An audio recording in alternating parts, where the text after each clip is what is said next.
आज हम बात करेंगे OCI यानी ओवरसीज सिटीजन ऑफ इंडिया के बारे में और कैसे इसका फायदा उठाया जा सकता है। साथ ही ये समझेंगे कि क्या एलिजिबल पर्सन का स्पाउस भी OCI के लिए अप्लाई कर सकता है और इसके लिए किन रूल्स का पालन करना बहुत जरूरी है। अगर आप यूएस या किसी दूसरे देश में रहते हैं और इंडियन रूट्स रखते हैं या आपके पास इंडियन हेरिटेज है तो ये जानकारी आपके लिए बहुत इंपॉर्टेंट है। वीडियो को एंड तक जरूर देखिएगा।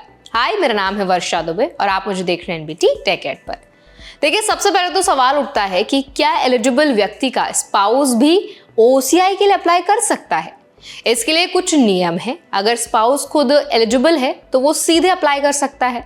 इसके अलावा एक स्पाउस जो फॉरेन ओरिजिन का है और जो या तो इंडियन सिटीजन के साथ मैरिड है या एक OCI कार्ड होल्डर के साथ मैरिड है, वो भी अप्लाई कर सकता है।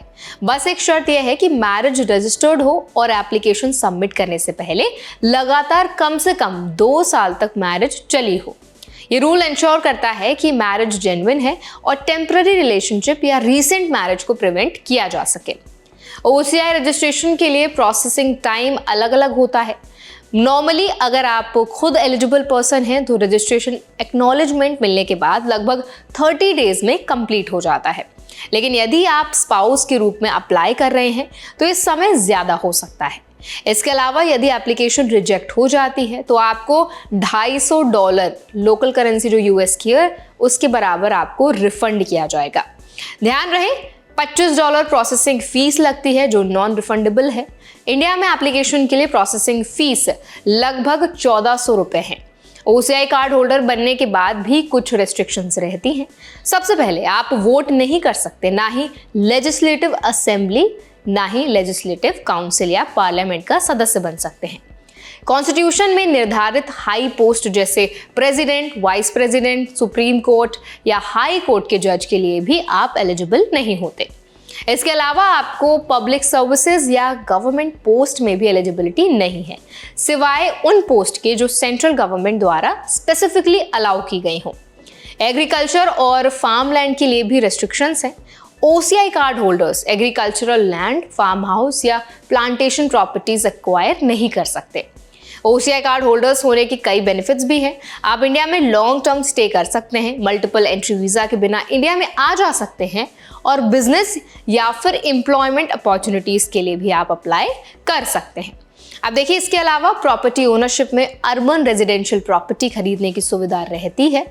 ये फ्लेक्सिबिलिटी इंडियंस लिविंग अब्रॉड, खासकर US में रहने वाले लोगों के लिए बहुत ज़्यादा ही यूजफुल होती है। इंडियंस के लिए भी बहुत ज़रूरी है कि वो केयरफुल रहें और रूल्स को समझें। स्पाउस के रूप में अप्लाई करने वालों को ये मेक श्योर करना होता है कि मैरिज 2 साल पुरानी हो और प्रॉपर रजिस्ट्रेशन हो। डॉक्यूमेंट वेरिफिकेशन, मैरिज सर्टिफिकेट और प्रूफ ऑफ स्पाउस की आइडेंटिटी ज़रूरी है। US या किसी फॉरेन कंट्री में रहने वाले इंडियंस को भी ये ध्यान रखना चाहिए कि एप्लीकेशन के समय सभी डिटेल्स एक्यूरेट और कंप्लीट हो। इनकम्प्लीट या मिसलीडिंग इंफॉर्मेशन से एप्लीकेशन रिजेक्ट भी हो सकता है और नॉन रिफंडेबल फीस भी चली जाती है। OCI एप्लीकेशन प्रोसेस में कुछ कॉमन स्टेप्स होते हैं। सबसे पहले ऑनलाइन रजिस्ट्रेशन करना होता है, उसके बाद डॉक्यूमेंट सबमिट करने होते हैं। डॉक्यूमेंट्स में आपको पासपोर्ट देना होता है, प्रूफ ऑफ इंडियन ऑरिजिन देना होता है, स्पाउस के केस में मैरिज सर्टिफिकेट और अदर रिक्वायर्ड प्रूफ्स भी शामिल होते हैं। एप्लीकेशन सबमिशन के बाद एक्नॉलेजमेंट मिलता है और प्रोसेसिंग शुरू हो जाती है। रेगुलर फॉलोअप से डिले को प्रिवेंट किया जा सकता है। OCI कार्ड होल्डर बनने के बाद आपको कई लीगल और फाइनेंशियल बेनिफिट्स भी मिलते हैं। आप इंडिया में प्रॉपर्टी लीज कर सकते हैं, एजुकेशनल इंस्टीट्यूशंस में एनरोलमेंट आसानी से कर सकते हैं और हेल्थ केयर सर्विसेज का भी इस्तेमाल कर सकते हैं। लेकिन याद रहे कि एग्रीकल्चरल प्रॉपर्टी या गवर्नमेंट पोस्ट पर आपको बहुत सारे रिस्ट्रिक्शंस मिलते हैं जो मैंने पहले आपको एक्सप्लेन किए हैं। अगर आप फ्यूचर प्लानिंग कर रहे हैं तो ये जानना बहुत ज़रूरी है कि कार्ड होल्डर जो OCI कार्ड होल्डर्स हैं, कौन से उनको राइट्स मिलते हैं, क्या क्या लिमिटेशंस होते हैं। स्पाउस के केस में ध्यान रखें कि मैरिज हिस्ट्री और डॉक्यूमेंटेशन हमेशा रेडी रहे। ये कंप्लायंस प्रूफ के लिए बहुत ज़रूरी है, खासकर US या अदर कंट्रीज़ में रहने वाले कपल्स के लिए। अगर मैरिज रीसेंट है और 2 साल क्राइटेरिया पूरा नहीं हुआ तो एप्लीकेशन रिजेक्ट हो सकता है। इसीलिए केयरफुल प्लानिंग और डॉक्यूमेंटेशन बहुत ज़्यादा क्रूशियल है। OCI कार्ड होल्डर्स के लिए भी ध्यान रखना बहुत इंपॉर्टेंट है कि पर्सनल इन्फॉर्मेशन अपडेटेड रखें। पासपोर्ट रिन्यूअल, एड्रेस चेंजेस या फैमिली चेंजेस होने पर भी प्रॉपर नोटिफिकेशन सबमिट करनी बहुत इंपॉर्टेंट है। ये इंश्योर करता है कि कार्ड होल्डर स्टेटस हमेशा वैलिड रहे और लीगल कॉम्प्लिकेशंस ना हो। इंडियंस लिविंग इन यूएस के लिए OCI कार्ड होल्डर्स बनने का प्रोसेस थोड़ा लेंदी लग सकता है, लेकिन बेनिफिट्स बहुत लॉन्ग टर्म के होते हैं। स्पाउस के लिए भी अपॉर्चुनिटी अवेलेबल है, खासकर अगर स्पाउस फॉरेन ओरिजिन का है। ये लीगल स्टेटस इंडिया में ट्रैवल फ्लेक्सिबिलिटी और प्रॉपर्टी ओनरशिप के लिए भी बहुत ज़्यादा मदद करता है। जो लोग बाहर रह रहे हैं, खासकर यूएस में, इस प्रोसेस को समझकर अप्लाई करें। प्रॉपर डॉक्यूमेंटेशन, मैरिज प्रूफ और कंप्लीट डिटेल्स के साथ एप्लीकेशन सबमिट करें। स्पाउस के लिए भी इंश्योर करें कि एलिजिबिलिटी और मैरिज क्राइटेरिया पूरा हो। केयरफुल प्लानिंग और अवेयरनेस से OCI कार्ड होल्डर बनने का एक्सपीरियंस जो है वो काफ़ी स्मूथ और बेनिफिशियल होगा।